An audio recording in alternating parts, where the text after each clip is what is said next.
Shalom Alahim. Puji Tuhan, Bapak Ibu yang dikasihi Tuhan. Saya percaya setiap kita yang hadir di tempat ini sudah merasakan cintanya Tuhan Yesus. Amin. Oleh sebab itu mari kita sama-sama beribadah kepada Tuhan. Wujudkan juga cinta kita kepada Tuhan dalam ibadah pada sore hari ini. Kita angkat pujian Ku Mau Cinta Yesus untuk selamanya.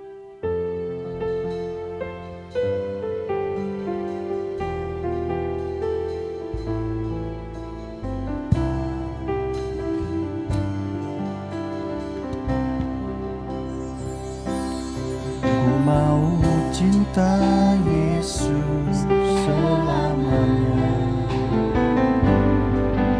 Ku mau cinta Yesus selamanya. Meskipun badai silih berganti dalam hidupku, ku mau cinta Yesus selamanya. Pujikan pujian ini sebagai komitmen kita di hadapan Tuhan selamanya. Ku mau cinta Yesus selamanya.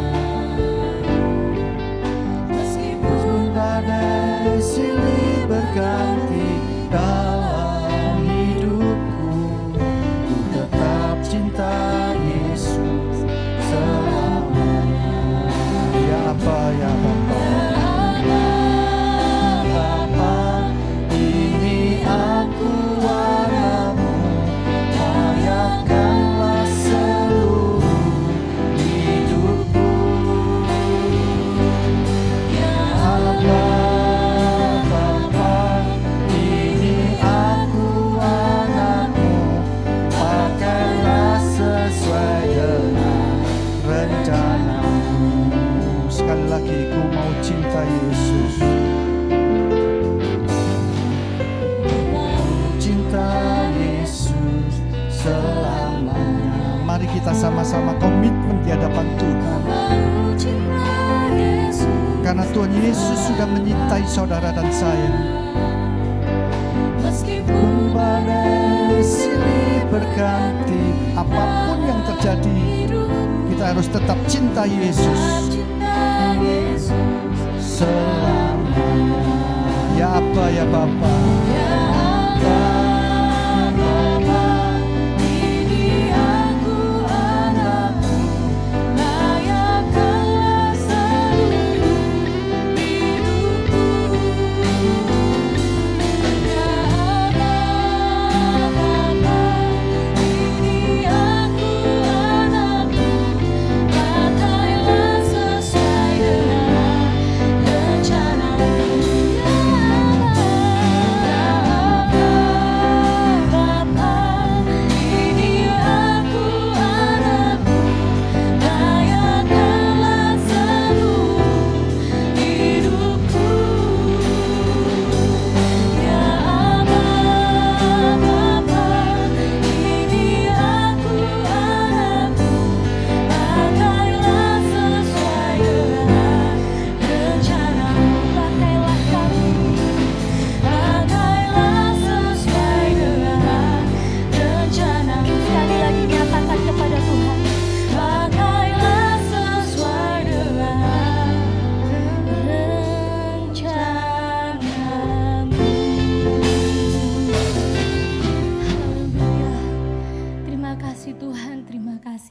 Inilah pengakuan kami Tuhan, anak-anak-Mu di tempat ini. Kami bersyukur kepada Tuhan karena Tuhan masih memberikan kami kesempatan untuk kami boleh datang beribadah kepada Tuhan. Terima kasih Tuhan, terima kasih, layakkan kami untuk menghadap kehadirat-Mu ya Bapa. Kiranya kuasa Roh Kudus-Mu mengurapi kami satu persatu, baik itu jemaat Tuhan di tempat ini maupun jemaat Tuhan yang saat ini sedang beribadah secara online di rumah masing-masing. Kiranya Tuhan berikan urapan yang sama.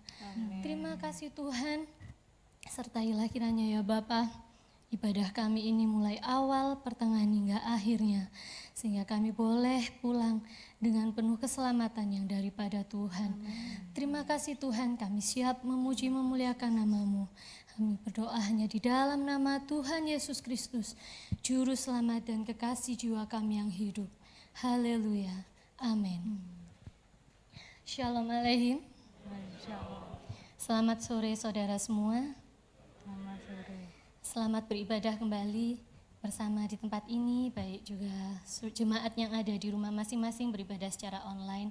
Kita bersyukur kita boleh ada sebagaimana kita ada saat hari ini, diberi kesehatan kepada Tuhan, sehingga kita boleh beribadah dengan penuh penyertaan Tuhan.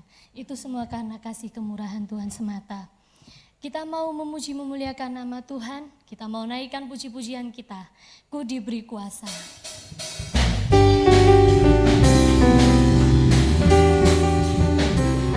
Kita mau pujikan pujian ini dengan sungguh-sungguh. Kita boleh diberi kuasa untuk mengalahkan musuh. Ku diberi kuasa dari Raja Mulia, menaklukkan musuh di bawah kakiku. Ku pakai kuasa dari Raja Mulia. Bila Allah ada bersamaku, siapa jadi lawanku? Sungguh besar Kau Tuhanku, Engkau perisai hidupku. Ku berdiri dengan iman, iman dalam Yesus Tuhan. Kau yang memberi kemenangan, ku bersorak merayakan. Terpujilah Kau Raja, Sang Raja.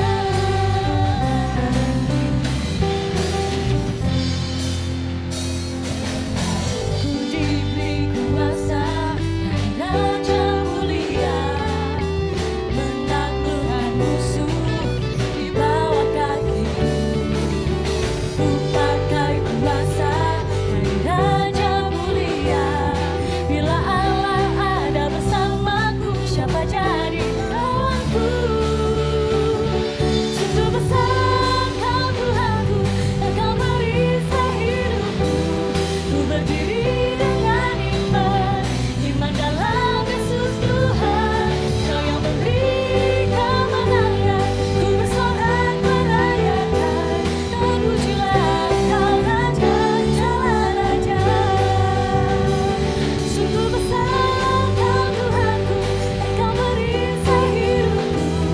Ku berdiri dengan iman, iman dalam Yesus Tuhan. Kau yang memberi kemenangan, ku bersorak merayakan. Terpujilah Kau Raja, Sang Raja. Katakan sekali lagi. Sungguh besar Kau Tuhanku, Engkau perisai hidupku.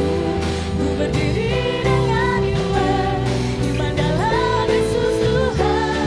Kau yang memberi kemenangan, ku bersorak merayakan. Terpujilah Kau Raja, Sang Raja. Terpujilah Kau Raja, Sang Raja. Terpujilah Kau Raja, Sang Raja.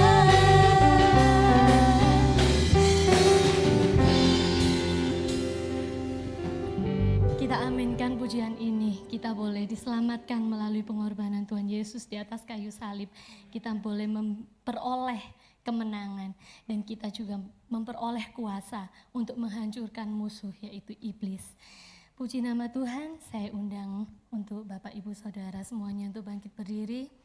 Sebentar kita akan mendengarkan sebagian daripada firman Tuhan. Kita mau menyiapkan hati kita, pikiran kita, sehingga firman ini boleh menguatkan kita semuanya.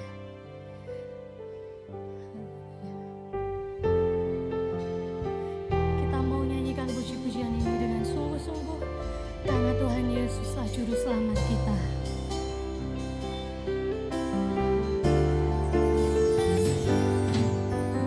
Walau ku harus berjalan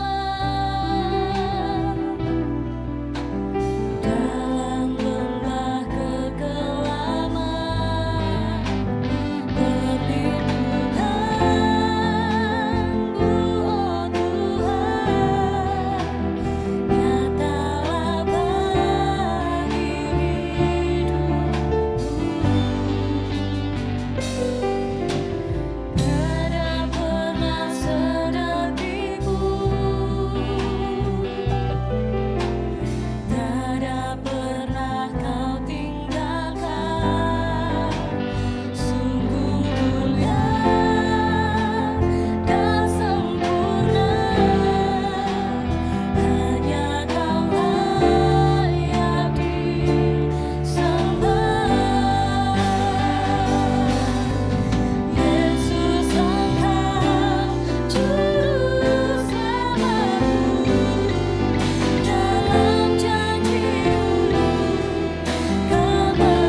Kembali kami mengucap syukur kepadamu Tuhan, karena kebaikan-Mu sungguh nyata dalam setiap langkah kehidupan kami. Terlebih malam hari ini Engkau nyatakan kasih-Mu yang begitu besar dalam kehidupan kami Tuhan. Karena Tuhan sudah memberikan kemenangan demi kemenangan, sehingga kami boleh datang kepadamu Tuhan, untuk menyembah dan beribadah kepadamu Tuhan. Ini bukan karena kekuatan dan kegagahan kami Tuhan, tetapi semuanya karena kasih-Mu yang begitu luar biasa dalam kehidupan kami. Engkau sudah rela korban di atas kayu salib untuk menebus setiap dosa-dosa kami Tuhan, sehingga kami boleh dilayakkan untuk datang kepadamu Tuhan. Terlebih malam hari ini kami boleh diperingatkan kembali melalui ibadah perjamuan suci malam hari ini Tuhan, sehingga kami boleh selalu mengingat kebaikan demi kebaikan Tuhan dalam kehidupan kami. Terima kasih Tuhan Yesus, terima kasih. Tiba saatnya kami akan mendengarkan kebenaran firman-Mu Tuhan. Kami menyerahkan hamba-Mu yang Tuhan sudah siapkan untuk menyampaikan firman-Mu Tuhan, supaya firman-Mu boleh mengubah setiap kehidupan kami, supaya kami semakin hari semakin sempurna di hadapan Tuhan, semakin hari hidup di dalam kebenaran firman-Mu Tuhan. Terima kasih Bapa, berfirmanlah pada malam hari ini Tuhan, kami siap untuk mendengarkannya. Di dalam nama Tuhan Yesus kami berdoa dan mengucap syukur. Haleluya, amin.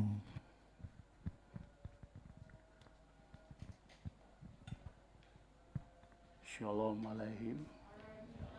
Puji Tuhan, saudara sekalian, kita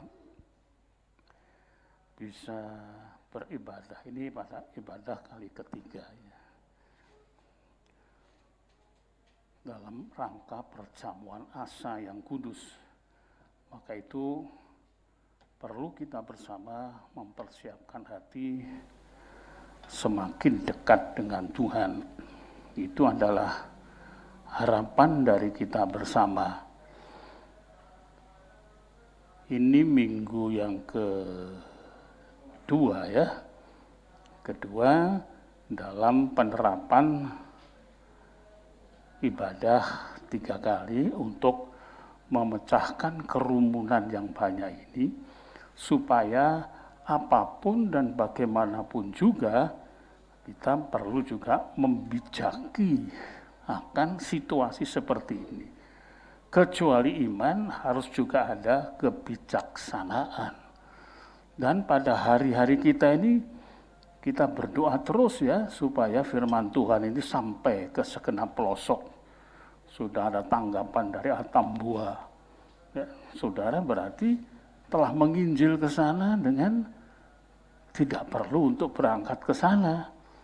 Dan juga dari Nias, ya, memberikan sambutan juga. Ini memberikan bukti bahwa sebetulnya efektivitas di dalam COVID-19 ini masih berpihak kepada kita bersama untuk menyampaikan sebuah kebenaran yang justru kita mendapatkan lapangan yang luas, saudara. Karena itu saya sampaikan bahwa tiap-tiap sesi itu beda temanya, supaya ini bukan saja konsumsi untuk jemaat yang ada di sini, tapi ini beredar di dalam YouTube itu untuk kemudian dapat dikonsumsi juga mereka-mereka yang bukan jemaat Tuhan di sini. Jadi ini hikmahnya luar biasa, saudara ya. Karena itu banyaklah berdoa supaya jadi berkat Tuhan dimanapun juga, tanpa saudara dan saya pergi ke sana ya. Puji Tuhan. Kita akan membaca firman Tuhan untuk topiknya, pokok bahasanya Filipi pasal 3 ayat yang ke-18. Tetapi yang kita baca, saya bacakan nantinya ayat yang 17 sampai dengan 21. Kita baca saja ayat yang ke-18. Mari kita bersegera untuk bisa berbagi waktu supaya saya tidak kebablasan seperti tadi pagi. Ya, tadi pagi kebablasan soro, saudara. Ya, Kita baca ayat yang ke-18, demikian firman Tuhan.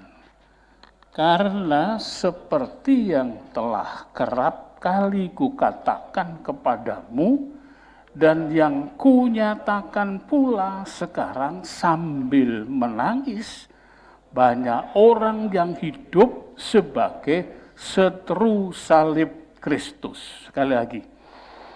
Karena seperti yang telah kerap kali kukatakan kepadamu, dan yang kunyatakan pula sekarang sambil menangis, banyak orang yang hidup sebagai seteru salib Kristus. Berbahagialah aku, jikalau aku mendengarkan firman Allah dan melakukannya. Amin. Silakan duduk. Saudara, salib pada belakangan ini menjadi banyak perbincangan, dan bahkan dari yang mengerti dan mengenal apa pengertian salib itu sampai kepada yang alergi terhadap apa salib itu. Sampai kemudian ada perempatan jalan yang itu dianggap salib juga, saudara ya. Jadi memang banyak orang berpikir aneh-aneh. Saya berpendapat memang disyukuri kalau kemudian banyak orang pengen tahu sesuatu itu, termasuk salib itu. Tapi sebelum mengerti makna, manfaat sebagai ciri sebuah agama tertentu, hendaknya kita mempelajarinya. Saya juga mempelajari dari berbagai-bagai keyakinan agama untuk kemudian bisa melihat apa yang dimaksudkan, simbol-simbol yang ada pada itu bagaimana, sehingga kita di dalam membangun komunikasi tidak akan berbenturan. Tetapi yang kita bahas di sini adalah salib yang berkenaan dengan orang-orang Kristen yang disebutkan banyak orang yang hidup sebagai seteru salib Kristus. Ini ditujukan kepada orang Kristen. Ditujukan pada kelompok orang-orang yang menjadi murid Yesus pada waktu itu. Rasul Paulus sangat prihatin. Rasul Paulus itu tokoh yang sangat mencermati, mengasihi kepada jemaat-jemaat yang ada. Sehingga seringkali dia terpaksa untuk menahan dirinya, dan dalam menahan diri yang dibangunkan atas dasar kasih begitu rupa dalam doa dan penyembahannya, dia sering mencucurkan air mata.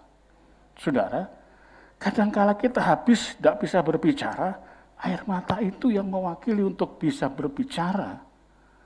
Saudara berdoa kepada Tuhan, kehabisan kata, tidak bisa apa-apa. Air mata yang kemudian mewakili untuk bicara. Hana berdoa begitu rupa, kehabisan kata, sampai disebutkan komat kamit pada waktu itu. Dan imam melihatnya dianggap sebagai orang yang minum minuman keras, mabuk, tidak diizinkan, ditegur dia. Tapi Hana mengatakan, aku ini susah, sedih, sehingga kehabisan kata.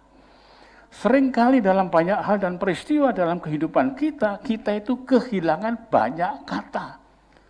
Kata-kata itu adalah merupakan satu alat untuk kita bisa menyampaikan sesuatu, kehendak, dan lain sebagainya. Termasuk Rasul Paulus yang melihat keberadaan umat pada waktu itu sangat memilukan. Saudara kalau baca sebelumnya yang di atasnya itu, Rasul Paulus sempat berkata yang sangat keras di dalam Filipi pasal 3 ini ayat yang kedua. Hati-hatilah terhadap anjing-anjing. Keras bukan? Hati-hatilah terhadap pekerja-pekerja yang jahat. Jadi yang dikategorikan anjing itu ada pekerja-pekerja yang jahat. Siapa? Mereka-mereka yang nimbrung di dalam kehidupan orang-orang Kristen, tetapi mereka mengajarkan, Paulus dia mengajarkan satu kota, kemudian dia mengikutinya di belakang itu untuk membangun sebuah counter attack terhadap khotbah Paulus. Ini bahaya. Ya. Hati-hatilah terhadap penyunat-penyunat yang palsu. Karena waktu itu mereka kembali mau memperbincangkan tentang masalah sunat. Saudara, nanti kita melihat ada 3 jenis sunat sebetulnya. Bahkan sunat yang secara fisik itu akan dihukum kalau tidak melakukan sunat yang ada dalam ketiga hal ini. Ini yang perlu kita ketahui, nanti kita akan bahas bersama. Jadi Rasul Paulus melihat situasi seperti itu sangat tertekan batinnya. Maka itu ayat yang ke-17 saya bacakan demikian. Saudara-saudara, ikutilah teladanku dan perhatikanlah mereka yang hidup sama seperti kami yang menjadi teladanmu. Ini bukan kesombongan. Maka itu para pelayan Tuhan, kader-kader di sini patut untuk menunjukkan keteladanannya. Tetapi di dalam kemasan kerendahan hati, bukan keangkuhan dan kesombongan. Nah itu saya katakan, kader-kader yang ada ini kita itu dilihat oleh jemaat sepak terjang kita itu. Dan terlebih dilihat oleh Roh Tuhan. Tidak pernah meleset Tuhan itu. Dalam penglihatan, dalam mimpi, penglihatan kemarin pun Tuhan sudah memberikan penggenapan kepada apa yang harus saya waspadai untuk jemaat Tuhan semua ini. Kita perhatikan itu ayat yang ke-18, karena seperti yang telah kerap kali kukatakan kepadamu dan yang kunyatakan pula sekarang sambil menangis, banyak orang yang hidup sebagai seteru salib Kristus. Rasul Paulus itu, saya ingin tanya saudara, ini termasuk baper apa enggak? Coba semua pikirkan. Baper apa enggak?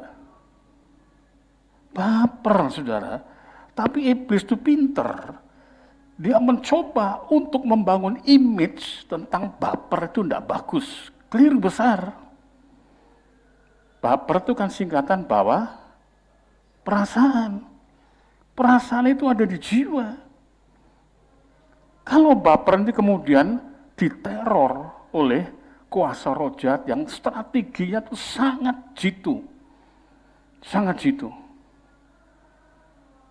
Ayo, saya belum tanya kalau sudah mandu.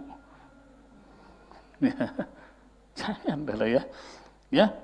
Jadi kembali, strateginya cukup tajam, cukup cerdik. Sehingga kita melihat dalam Kejadian 1, 3, ayat 1 sampai dengan ke-6, cukup 6 ayat menghancurkan seluruh sejarah kehidupan manusia ini, termasuk ke kita-kita ini, masa depan kita.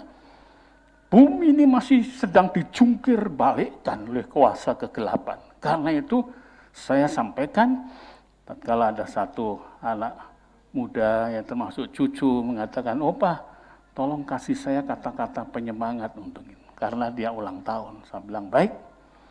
1, cerdas telinga. 2, cerdas kata. 3, cerdas analisa. Ini penting. Karena itu kita Wahyu sering mengatakan, barang siapa yang bertelinga untuk mendengar, hendaklah ia mendengar. Telinga kita ini bukan centelan kacamata. Ya. Memang kalau kita tidak punya telinga, tidak bisa. Kacamata itu nyentel, tidak bisa. Tapi itu bukan centelan kacamata. Ini untuk menangkap. Sehingga kita melihat telinga kita itu mesti menghadang pada frekuensi yang disampaikan oleh suara-suara yang lain. Dan kita semua, pelayan Tuhan yang ada semua, mesti pasang telinga, cerdas telinga. Mendengar kata-kata itu apa yang dimaksudkan. Cerdas kata dalam menguntai kata, menyajikan kata, memberikan pernyataan-pernyataan, mesti mengerti mengerti tentang bukan saja sekedar tata bahasa, kekayaan bahasa, dan karakter bahasa. Dalam hal itu mesti tahu kata-kata itu apa. Saudara ya, sampai di sini kita melihat kalau Rasul Paulus menangis, itu memang baper, tapi bukan baper cengeng. Karena kedalaman batinnya melihat jemaat kok begitu ya. Dalam kitab Galatia disebutkan, hai orang Galatia yang bodoh. Keras Paulus menegaskan. Bodoh. Kenapa mengatakan bodoh? Karena ada pertimbangan-pertimbangan pengetahuan yang wajib dianalisa dengan kebijakan. Apakah engkau yang sudah memulai dengan roh akan menghabiskan dengan daging? Nah, kali ini ada satu hal lain lagi yang perlu untuk kita sikapi bersama. Saudara bisa menangkap bahasa saya ya? Ya. Saya bersyukur kalau ada jemaat Tuhan yang betul-betul memperhatikan dengan seksama, supaya jangan kemudian salah mengerti. Ya, menangis, banyak orang hidup sebagai seteru salib Kristus.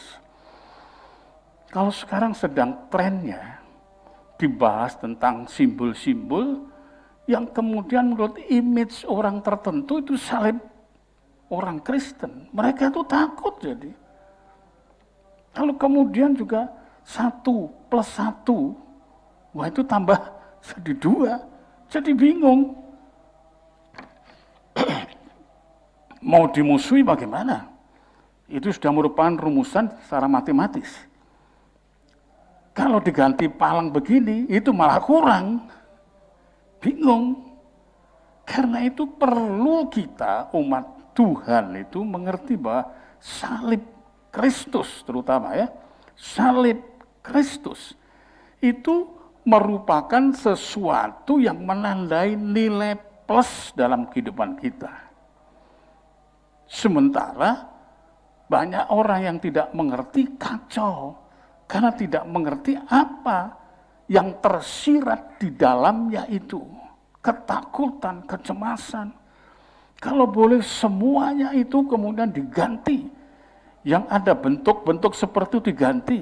Mau diganti apa? Itu dunia sudah menyetujui sebagai satu isyarat yang disepakati bersama. Tetapi yang inilah yang perlu kita waspadai. Kristen menjadi musuh atau seterunya salib Kristus. Ini yang sangat berbahaya.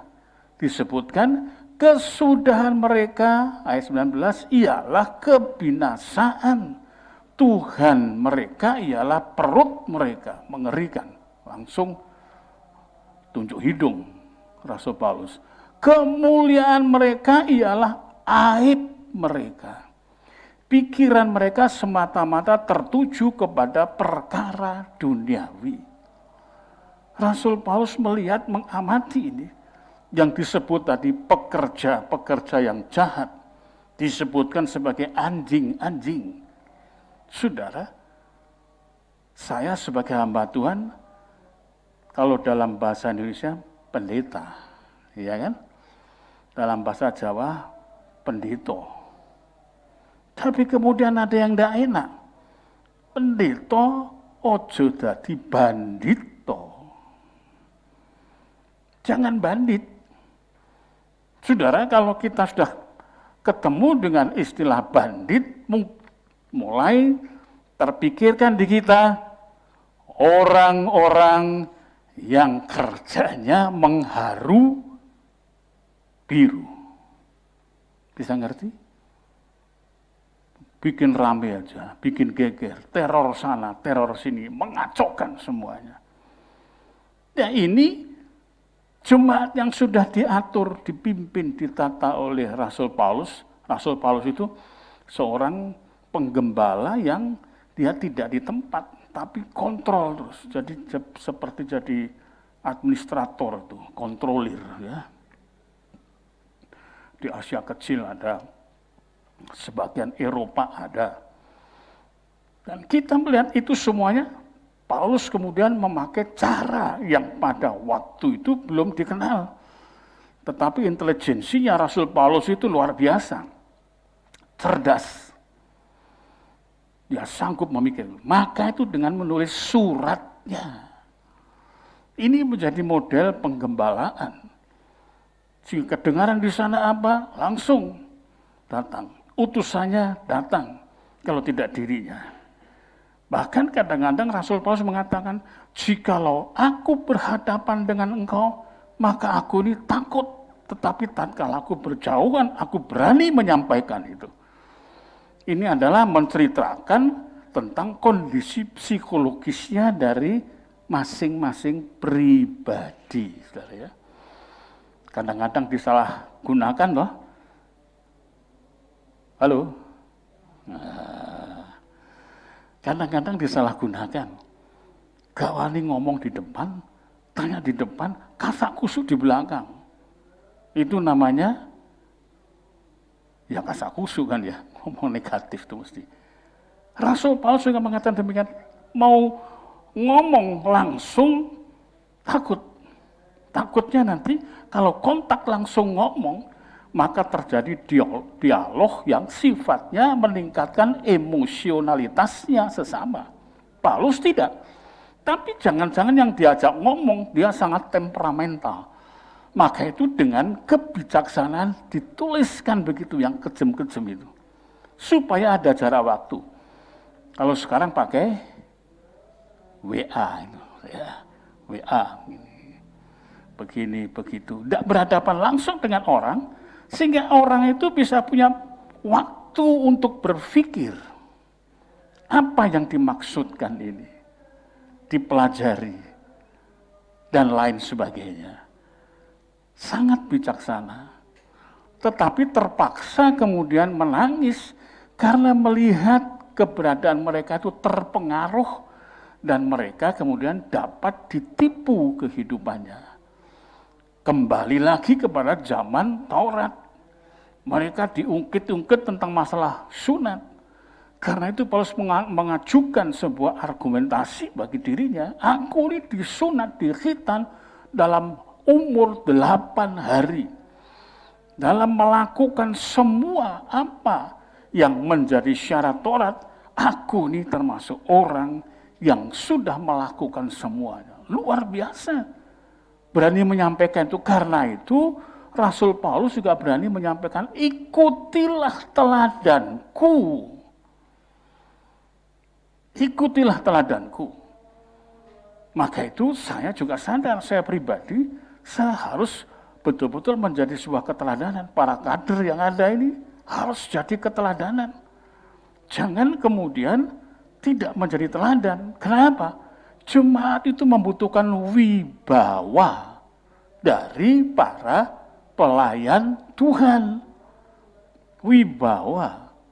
Bukan hanya menyampaikan sesuatu yang tidak berlandaskan pada hal-hal yang faktual. Paulus berani berkata, ikutlah teladanku. Sebab Rasul Paulus sudah melakukan semuanya. Mulai dari tatkala berada di dalam Taurat, dia sudah melakukan semuanya dan tidak tercela. Dia berani ngomong di depan banyak orang. Tatkala itu, saudara, maka itu dia berani menyampaikan itu dengan selugas-lugasnya. Nah, kita melihat ini cara Paulus untuk menyampaikan sebuah pemikiran di dalam perasaannya ke dalam. Kita jemaat Tuhan harus saling membangun baper. Jangan ikut kepada apa yang menjadi teror dunia ini. Orang muda-muda terutama. Kalau sudah kena baper tuh mau mencoba mengelak. Lama-lama kepekaan batinmu itu akan kandas. Karena menghindari baper ini. Bapernya orang di dalam Tuhan, dalam Kristus, itu adalah demi sebuah kontrol, sosial kontrol, kontrol diri. Sebab kalau tidak, itu namanya apatis dan tidak ideologis di dalam pengenalan firman Tuhan.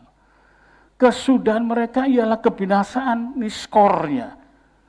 Orang tadi itu pelayan-pelayan Tuhan yang disebutkan sebagai anjing-anjing, pelayan-pelayan yang menyesatkan oleh Rasul Paulus. Rasul Paulus tidak salah, karena cara untuk mengendalikan, melayani jemaat Tuhan itu kenceng, saudara. Tidak ada kepura-puraan, kenceng.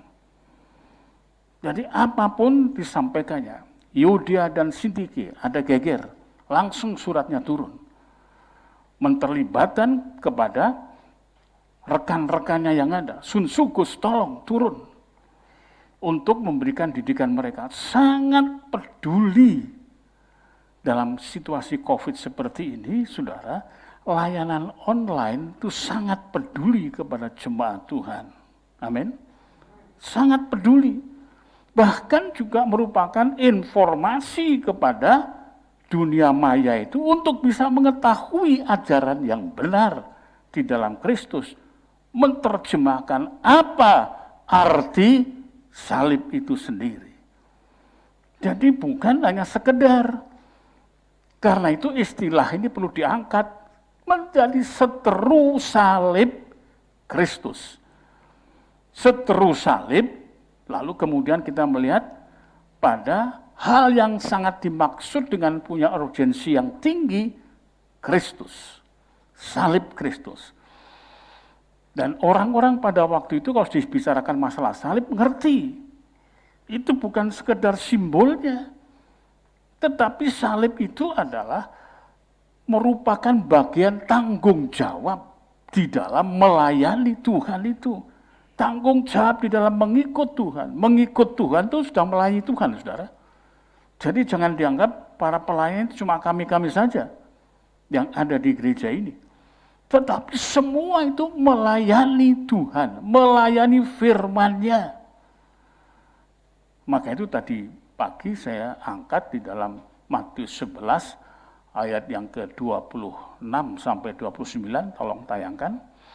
26 sampai dengan 29. Matius pasal 11 ya, cepat. Ya Bapa, itulah yang berkenan kepadamu. 7. Semua telah kuserahkan kepadaku oleh Bapakku dan tidak seorang pun yang mengenal anak selain Bapa. Ini kita lihat hubungan yang sangat private, sangat pribadi. Dan tidak seorang pun mengenal Bapa selain anak. Ini dua ini perlu kita ketahui. Tetapi kita melihat ada sebuah prioritas di dalam anak, yaitu selain anak dan orang yang kepadanya anak itu berkenan mengatakannya, menyatakannya. Jadi ada sesuatu dispensasi yang diberikan oleh Tuhan kepada umat tebusan. Marilah kepadaku semua yang letih lesu dan berbeban berat, aku akan memberi kelegaan. Kelegaan, perhatikan, kepadamu. Letih lesu berbeban berat. Pikulah kuk yang kupasang dan belajarlah padaku karena aku lemah lembut dan rendah hati dan jiwamu akan mendapat ketenangan. Sebab kuk yang kupasang itu enak dan bebanku pun ringan. Aduh, luar biasa, saudara. Kuk yang dipasang, tadi pagi saya terangkan, itu adalah kuk Taurat. Ajaran 10 hukum Taurat dijabarkan jadi ratusan itu. Sehingga menjadi beban berat. Lalu disebutkan yang letih lesu. Dalam menggumuli diri untuk memasukkan diri kepada peraturan Taurat. Itu nyaris tidak ada waktu untuk yang lain-lain. Yahudi mesti pakai filakteri di sini, di keningnya itu 10 hukum Taurat disampaikan di sini. Maksudnya apakah itu untuk osmose? 10 hukum itu supaya masuk ke otaknya mengerti. Ya itu cuma syarat-syarat saja. Kemudian pakai silit. Silit itu adalah sebuah tali yang bergantung di dalam talitnya, jumbai, rumbai jubahnya. Karena itu perempuan yang sakit pendarahan, dia merangkak menyentuh, menjamah jumbai jubahnya. Nah saudara, kita melihat Rasul Paulus sangat memperhatikan hal itu, tetapi pekerjaannya dikacaukan dengan anjing-anjing, pelayan-pelayan Tuhan yang dia kerjanya adalah membangun sebuah counter attack, penyerangan balik. Perhatikan, sekarang itu musimnya. Maka itu saya anjurkan kepada saudara pelayan Tuhan yang ada, kalau mungkin ada sesuatu tidak mengerti, baik bangun dialog. Ya. Jangan langsung kemudian khotbah itu dipakai sebagai counter attack-nya. Ya. Kita melihat, maka itu di sini saya hati-hati. Nggak sembarang untuk mengundang pendeta, supaya jangan jadi anjing yang menggonggong. Saudara, ya. Tahu istilah ini memang istilah yang dipilih Paulus untuk mempertajam apa yang menjadi kejengkelannya itu. Dia menyampaikan ini, sudah tidak perlu lagi sunat, datang lagi untuk menyampaikan perlu kembali ke dalam zaman Taurat. Coba kita akan melihat tentang masalah khitan atau sunat itu. Bukan sekedar sunat fisik ya. Yeremia pasal yang keempat.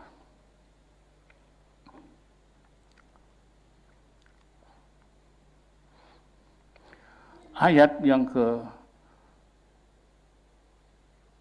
keempat. Sunatlah dirimu bagi Tuhan dan jauhkanlah kulit khatan hatimu, hai orang Yehuda dan penduduk Yerusalem, supaya jangan murkaku mengamuk seperti api dan menyala-nyala dengan tidak ada yang memadamkan oleh karena perbuatan-perbuatanmu yang jahat. Khitan itu bukan secara fisik saja, tetapi yang dibutuhkan adalah khitan secara batin, hati ya. Pasal yang ke-6.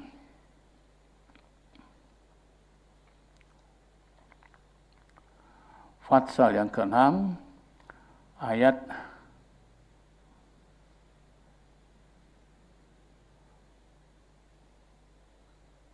yang ke-10.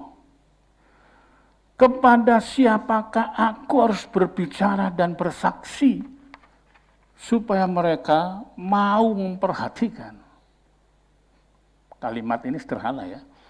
Tapi untuk masuk ke dalam sikap memperhatikan itu pergumulannya sangat sulit.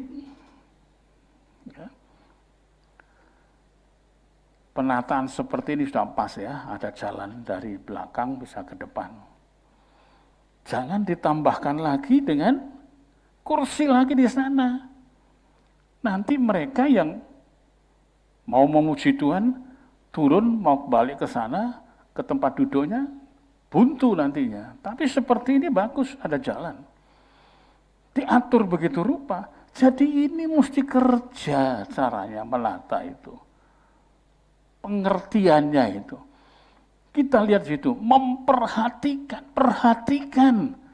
Saya hidup dari banyak memperhatikan sesuatu sehingga saya bisa masuk ke dalam berbagai lini yang sedang dibicarakan. Walaupun tidak terlalu pinter. Memperhatikan. Saudara boleh lupa, tapi jangan tiap hari lupa. Itu berarti ada yang perlu diobservasi.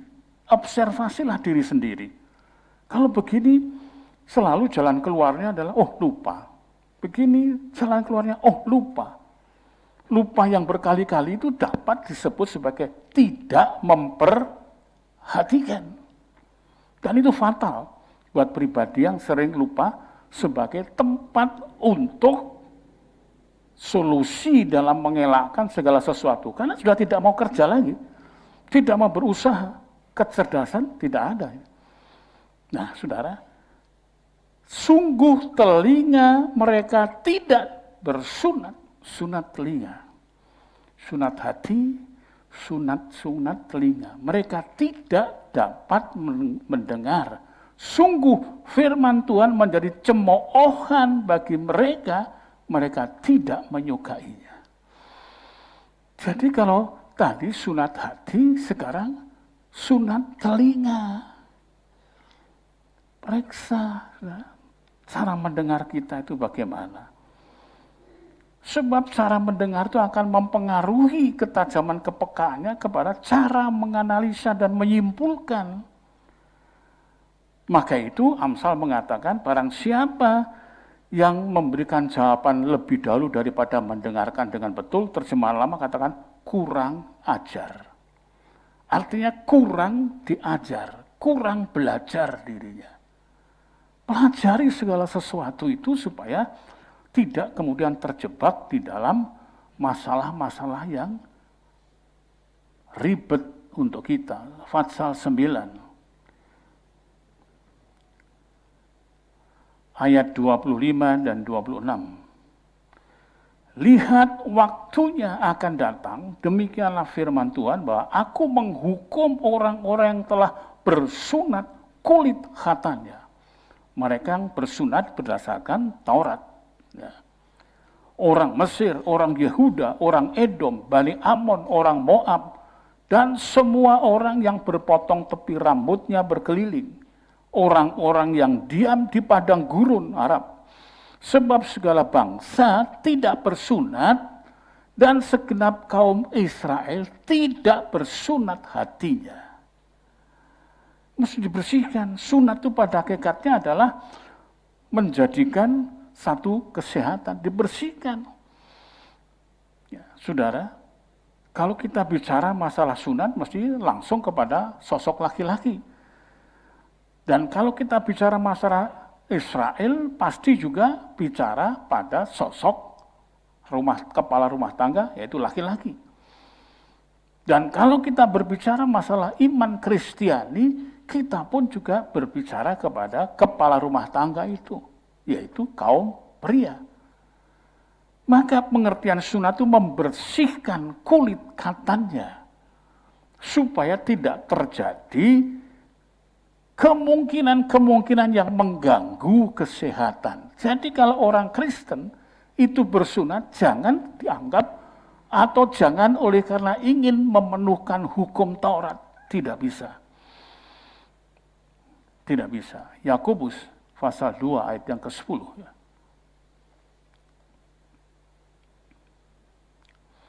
Sebab barang siapa menuruti seluruh hukum itu, hukum Taurat maksudnya, tetapi mengabaikan, tidak memperhatikan satu bagian daripadanya, bagian hukum yang ada, ia bersalah terhadap seluruhnya.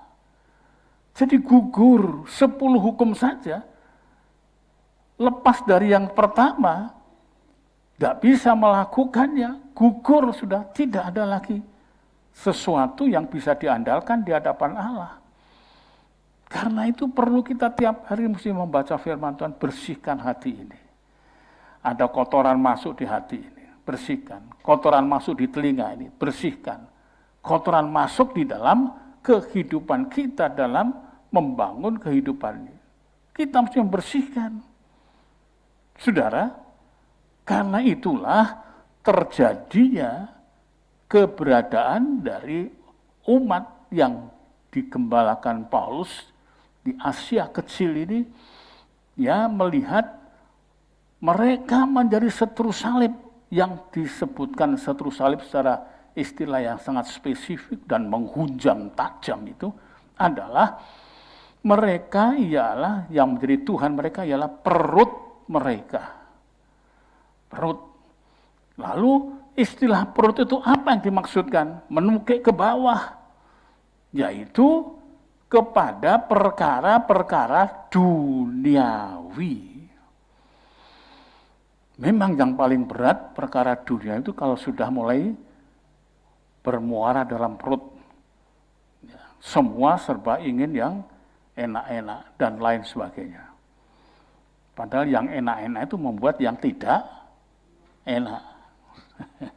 Maka itu kalau kita menghadapi yang enak-enak, supaya kita tahu bahwa yang enak itu harus betul-betul dikontrol dengan kesadaran ojo enak.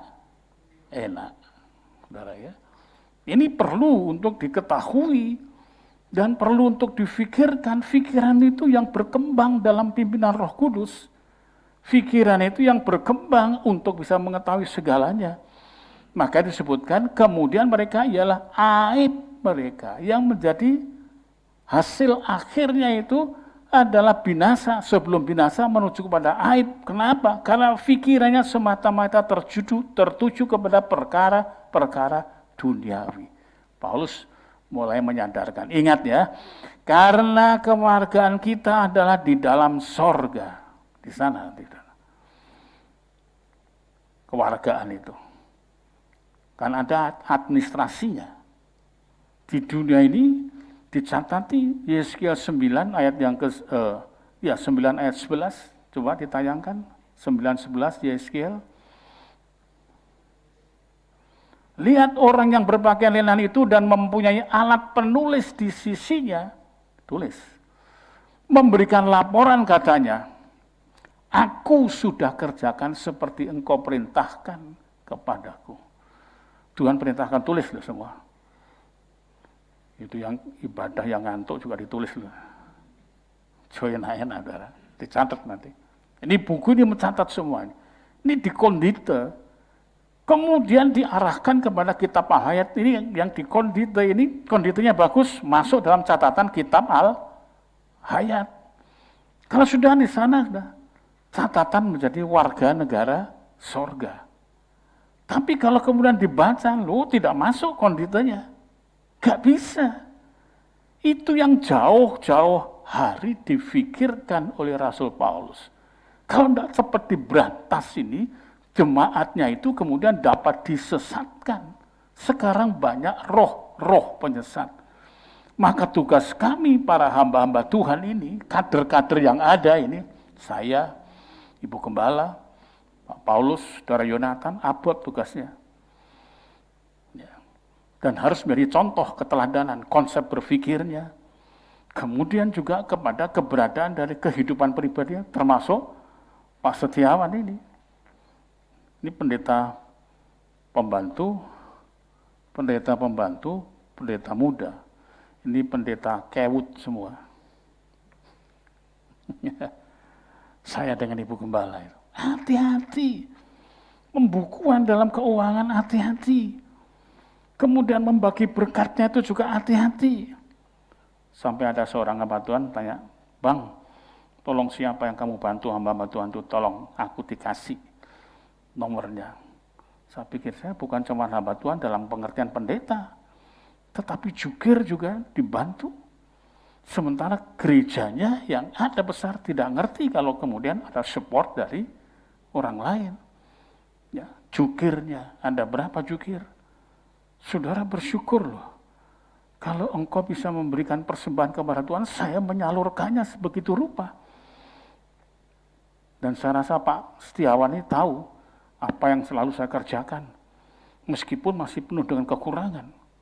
Dan saya bersyukur, kok ada pertanyaan seorang hamba Tuhan, tolong, aku nanti mau bantu mereka. Waduh, puji Tuhan. Puji Tuhan. Pas kemudian begitu, ada yang masuk, hanya cuma guyon saja. Lalu disampaikan di situ gambarnya, itu stiker itu, dia nangis. Tidak ada kata-kata, saya sudah tahu. Karena saya tidak bisa menghubungi selama ini, kalau saya menyampaikan, saya kontak dengan orangnya langsung. Baik yang ada di Bibis, baik yang ada di Sawahan, itu kalau di Surabaya, dan kepada yang lain, saudara, satpam-satpam yang jaga pos itu juga pelayan Tuhan. Jadi pelayan Tuhan itu tidak identik dengan pendeta. Nah saudara, karena itu, kita perlu untuk mengurusi kewargaan kita, yaitu warga kerajaan sorga itu. Dari situ juga kita menantikan Tuhan Yesus Kristus sebagai juru selamat yang akan mengubah tubuh kita yang hina ini sehingga serupa dengan tubuhnya yang mulia menurut kuasanya yang dapat menaklukkan segala sesuatu pada dirinya. Coba. Rasul Paulus betul-betul dengan gencar memasukkan dan mencoba untuk mengambil kesadaran jemaat. Ini loh. Yesus yang sudah melakukan segala-galanya. Mengubahkan kamu dan menyiapkan sorga untuk kamu, untuk kita semua. Tapi engkau mendengarkan sesuatu yang tidak benar. Jangan mau disesatkan. Maka itu betul-betul keras Paulus mengatakan anjing-anjing. Karena menggonggong. Sudah gini, Rasul Paulus itu seorang orator, ahli pidato. Karena itu diadu dengan orang-orang yang ahli di dalam berbagai filsafat. Mereka kaget. Dikatakan ini dewa sudah turun. Maka itu perlu kita dalam menyampaikan itu, tadi saya katakan cerdas telinga, cerdas kata, cerdas analisa. Sehingga itu akan membuat kita melihat. Cerdas telinga, dengarkan firman Tuhan. Cerdas kata, coba. Kalau kita baca firman Tuhan itu apa yang sedang diucapkan itu, yang sedang disampaikan itu. Supaya kita jangan khotbah-khotbah kita, penyampaian firman Tuhan kita sifatnya konkordans. Tapi periksa di dalamnya. Ada karakter dari apa yang kita bisa angkat tentang firman Tuhan itu. Jadi ada firman, kita mengambil apa yang firman, bukan kita mengisi pada isian firman itu, tidak. Maka itu kemarin saya sampaikan, Amsal 1 ayat yang ke-5 sampai 7, harus ada hikmat. Hikmat itu dari roh. Dan itu dapat dibuktikan dengan adanya beberapa kali Tuhan memberikan hikmat penglihatan. Hikmat dalam mimpi. Hikmat di dalam kata-kata. Waktu saya mohon kepada Tuhan, tunjukkanlah Tuhan, apa sebetulnya ini. Pandangan tentang ular yang ada di sini, membujur ke sini. Apa Tuhan? Tuhan sudah kasih tahu. Dan itu merupakan bekal dari penggembalaan. Maka itu perlu semua itu ada hikmat roh yang benar di dalam Tuhan. Saudara, jangan merasa bahwa itu hal yang sangat langka. Tidak. Kalau kita semua itu dekat dengan Tuhan dalam apapun juga, Tuhan bicara. Ruang mimpi kita menjadi satu media di hadapan Tuhan. Allah berbicara.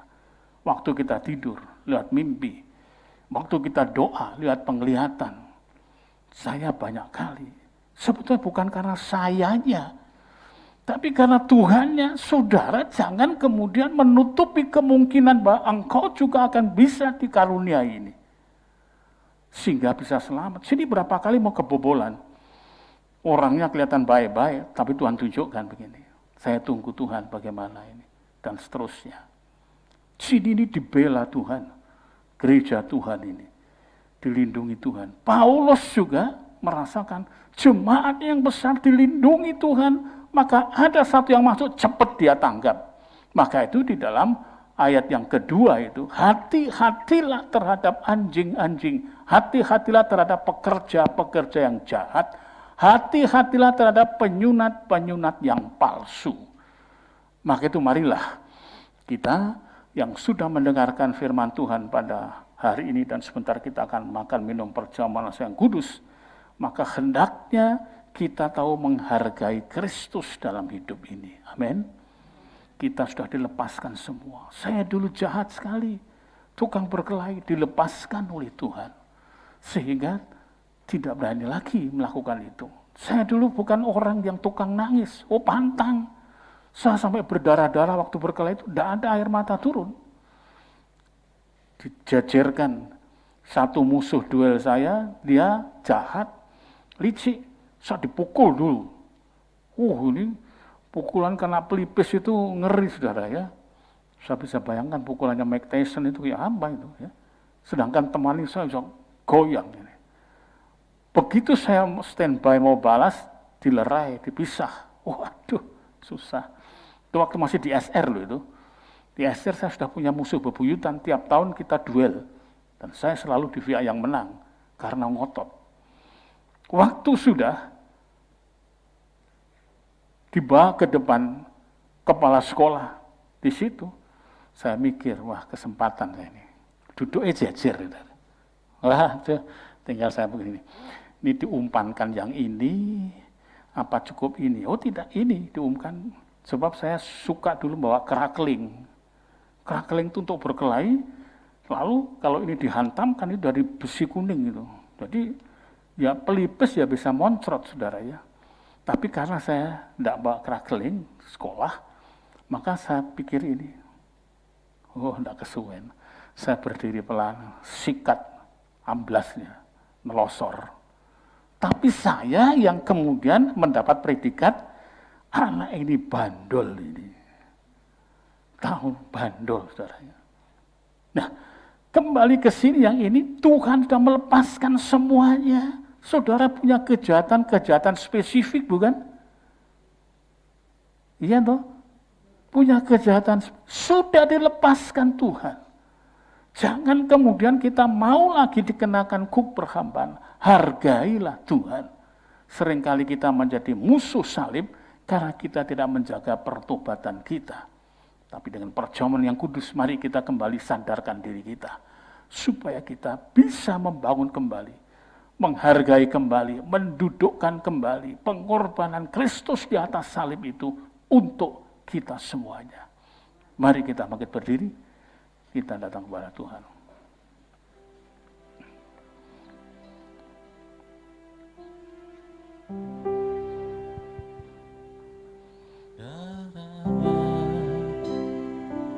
Amat kuasa, sucikan dari dosa, lepaskan segala susah, darahnya tebus saya, darahnya amat kuasa, sucikan dari dosa, lepaskan segala susah, darahnya tebus saya, darahnya amat kuasa, sucikan dari dosa, lepaskan segala susah,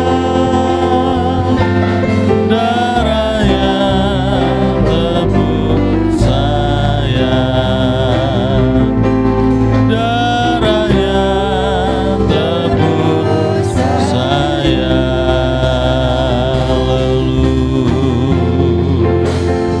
Haleluya, haleluya.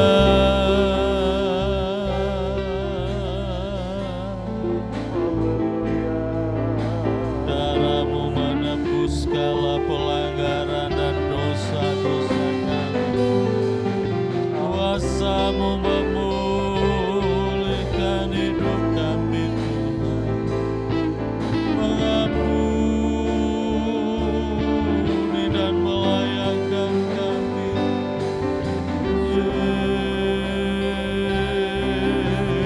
Yesus, ampuni kami Tuhan. Haleluya.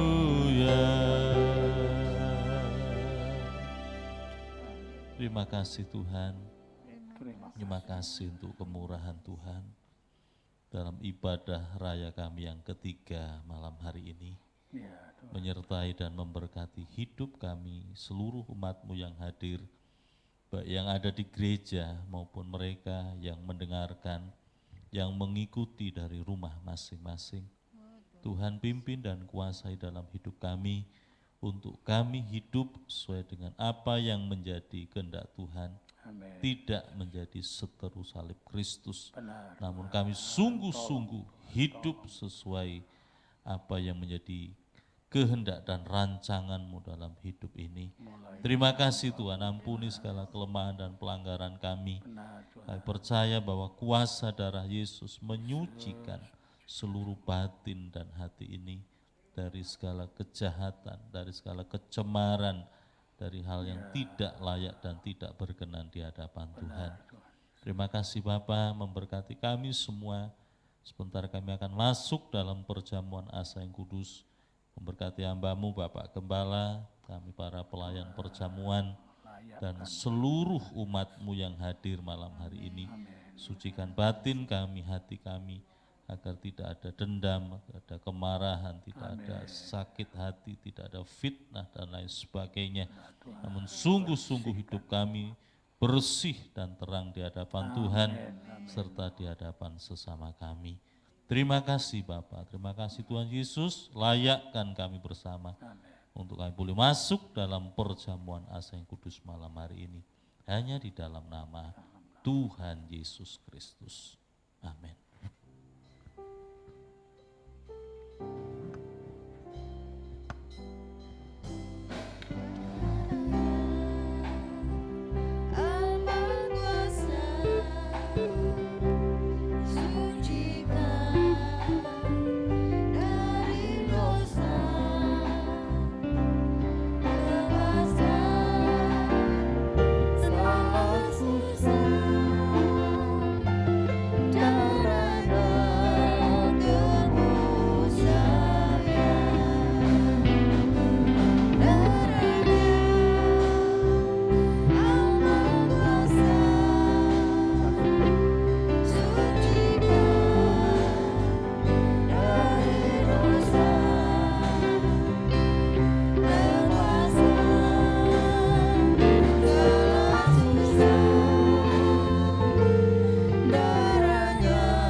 Darahnya tebus saya,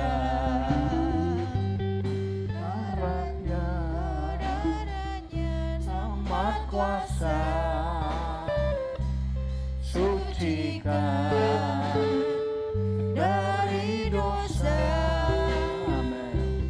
lepaskan segala susah.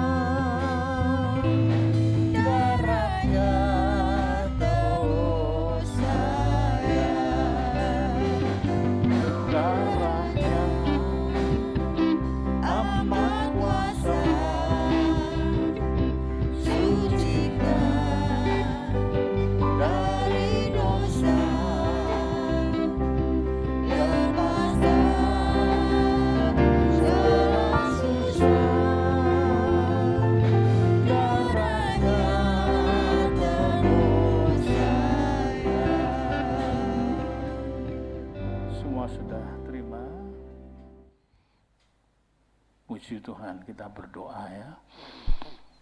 Bapa yang baik, terima kasih. Mulai dari hamba-Mu sampai seluruh pelayan dan jemaat Tuhan. Jangan jadikan seteru salib. Kami ingin dengan tulus, dengan jujur. Kiranya Engkau mendidik kami. Jangan ada umpat dan caci. Jangan ada kiranya dendam dan dakwaan fitnah di dalamnya. Tapi semua dalam kejujuran dan kebenaran. Supaya Engkau yang memimpin kami ke dalam sejahtera. Kiranya Tuhan pengorbanan-Mu atas salib. Yang mestinya untuk kami semuanya ini sebagai orang-orang yang bodoh. Tapi Engkau telah menyelamatkannya. Sehingga kami semuanya menjadi satu saudara dalam pengabdian, di dalam penyembahan, di dalam pelayanan, semuanya dari hati yang murni, yang bersih di dalam Tuhan. Terima kasih untuk kesemuanya Tuhan. Saya akan bacakan firman Tuhan. Setelah kita aminkan bersama, makan bersama dengan percaya.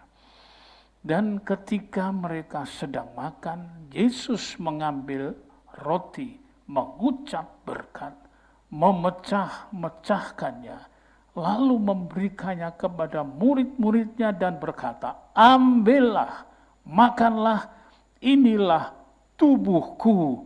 Amin. Demi nama Tuhan Yesus Kristus, makan bersama dengan percaya.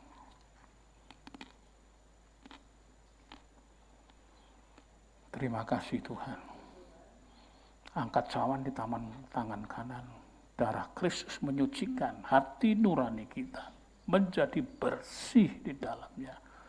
Sehingga penyelenggaraan hidup ini tidak di dalam kekacauan hidup, tidak di dalam selimut dan kemasan dosa, tapi sudah dibersihkan semua. Kita dipertemukan di bawah kakinya. Kita semuanya mengharapkan salib Kristus tetap kita junjung tinggi di dalamnya. Nama Tuhan dipermuliakan. Dengar saya bacakan firman Tuhan. Setelah kita aminkan bersama, minum bersama dengan percaya.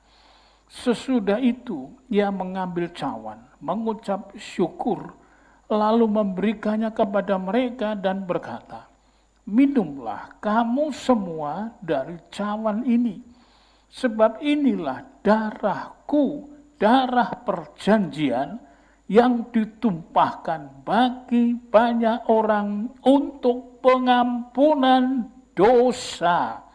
Amin. Demi nama Tuhan Yesus Kristus. Minum bersama dengan percaya.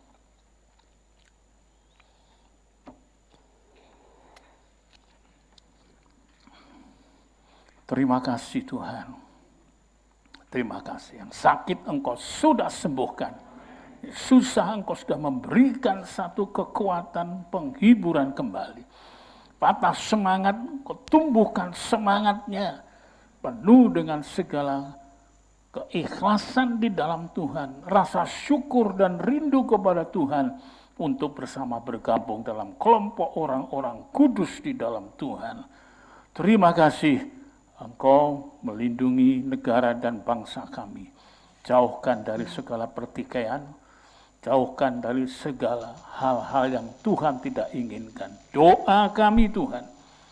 Kami yakin akan ada di hadirat Tuhan dan Tuhan sedang memperhatikan. Air mata kami Engkau menghitungnya. Karena sesungguhnya merupakan tenaga sunyi yang melaporkan situasi dan kondisi kehadapan-Mu. Dan Engkau bekerja secara senyap tetapi nyata bahwa Engkau Tuhan yang memberikan perlindungan keselamatan atas bangsa ini.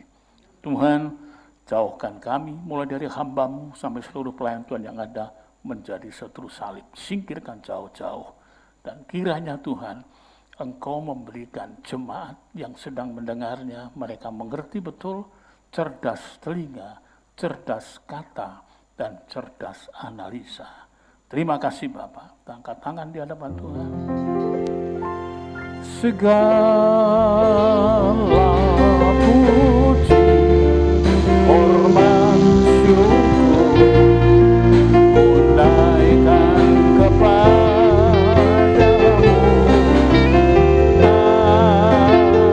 Allah Bapa, Allah Putra, Allah Roh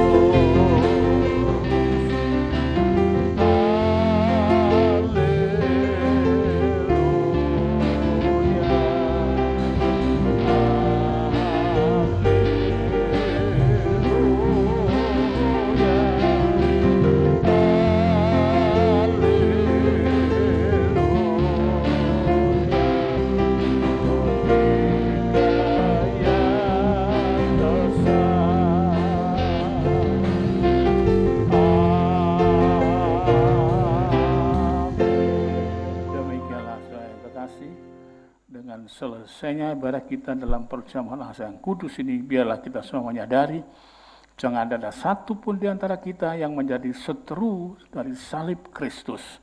Tapi biar kita akan pegang keselamatan dari Tuhan sepanjang kehidupan kita. Dan Roh Kudus menolong kita, Tuhan melindungi kita. Kemudian pulanglah, terimalah anugerah Bapa dari sorga, kasih sayang, rahmat, damai, sejahtera dalam Kristus Yesus Tuhan kita, beserta persekutuan Roh Kudus yang menghiburkan kita bersama, mulai pertengahan ini sampai Maranatha, bahkan sampai kita semua masuk ke dalam pesta nikah anak domba Allah sebagai mempelai Tuhan yang diberkati dalam nama Tuhan Yesus Kristus. Haleluya. Amin.